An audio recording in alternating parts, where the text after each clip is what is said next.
Welcome back. This week we'll be tackling Chapter 17, Cybercrime. During this course of instruction, we're going to distinguish between computer-assisted crimes and cybercrimes, identify two prerequisites for the emergence of cybercrime, state 6 advantages cybercriminals have over traditional criminals, then we're going to define malware, and then differentiate between black hatters and white hatters, describe the operation of botnets, identify the primary purpose of a computer virus, state the purpose of DOS and DDoS attacks, explain what the concept of drive-bys are, describe the use of scareware, contrast polymorphic and metamorphic viruses, explain the use of ransomware, describe how keylogger attacks are accomplished, summarize the general rules for consent searches in the computer crime context, and finally we'll identify the 9 main points for securing and evaluating a computer crime scene. Now, just an overview of this. Computer-assisted crimes such as identity theft and stalking were discussed in Chapter 14. Now, white-collar crime and larceny is kind of where we were focusing on that. In such crimes, the computer is a tool used to assist the commission of the offense. Cybercrime differs from computer-assisted crimes in that the computer itself is the target. This chapter explores the conditions that had to exist before cybercrime could emerge. Offenders and offenses, the differences between traditional crime and cybercrime, cybercrime tools and services, the types of computer intrusions that make cybercrime possible, and other related topics. So let's begin. Cybercrime is more profitable than illegal drug trafficking, believe it or not. In 2009, worldwide costs to consumers and businesses exceeded $1 trillion. $8 billion of it was occurring in the United States, where 20% of online consumers were victimized within a single year. Their median loss was about $575.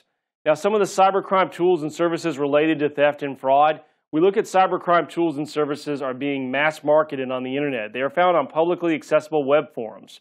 So who are the offenders? Well, we have 3 types. We have black hatters, those who use their skills to illegally make money. Then we have white hatters, those who use their skills for good. And then we have carders. And these are basically cyber criminals who primarily profit from the selling of stolen credit card numbers. Now, going back just a moment, we're going to talk about computer intrusions. Now, what is malware? Malware is intended to, number 1, deny the use of computers, 2, covertly gain control over computers, 3, secretly access or intercept computer data, 4, subvert the operation of computers for personal profit. And there's about 9 different types this chapter discusses, such as botnets, viruses. We have what we call time logic and email bombs, ransomware, the dead drop, a Trojan horse, spyware, rootkits, and scareware. So how do we investigate these types of crimes in law enforcement? Well, we have a couple areas. Number 1 is our federal efforts. The FBI and the United States Secret Service play a prominent role in investigating computer-assisted cybercrimes. At the state and local level, as departmental sizes increase, so does the probability of such units existing. Many local law agencies depend on a computer crime expertise of their state investigative agency, state police, or state patrol to handle these types of crimes. And then we have to look at legal considerations. Federal laws pertaining to computer-assisted and cybercrimes are comprehensive, although the corresponding state statutes vary in their sophistication and breadth. The general rules for consent searches is that the police can rely on a person's actual authority to consent to a search, or to the apparent authority of such other parties that reasonably believe can grant a search of the premises. So what's the crime scene look like?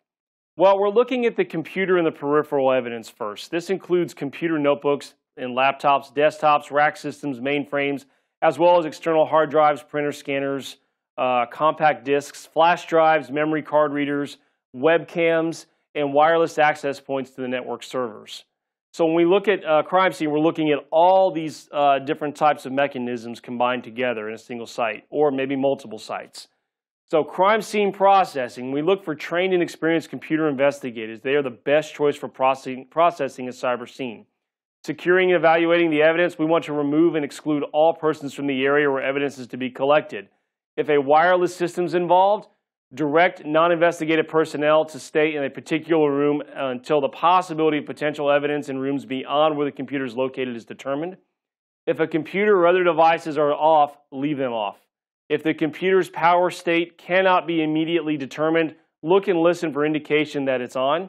If the computer's on, check the displays for signs that files are being deleted or overwritten, such as words being deleted, formatted, removed, destroyed, copied, moved, or wiped. If the destruction of evidence is not a concern, the immediate disconnection of the power is not recommended because information, data, and images of apparent evidentiary value may be seen on the screen and photographed. If no destruction processes are running, and if there is no information of evidentiary value on the screen, remove the power cord from the back of the computer. Do not attempt to examine the computer's contents. So what are the preliminary interviews? Well, who owns the computer is our first question. Who uses this computer and related devices? What are the passwords for any password-protected accounts, and are any files encrypted? Other things we look for is what email, personal web, or social networking websites such as MySpace, Facebook accounts exist.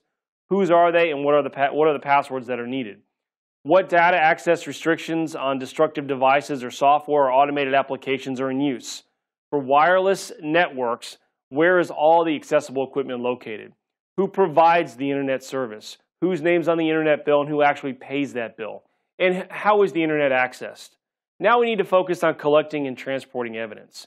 So we want to remove batteries from laptops and place tape over the power switches on all computers and associated devices. We place all digital evidence in an anti-static packaging. Each computer and peripheral should be placed in a separate container to avoid cross-contamination.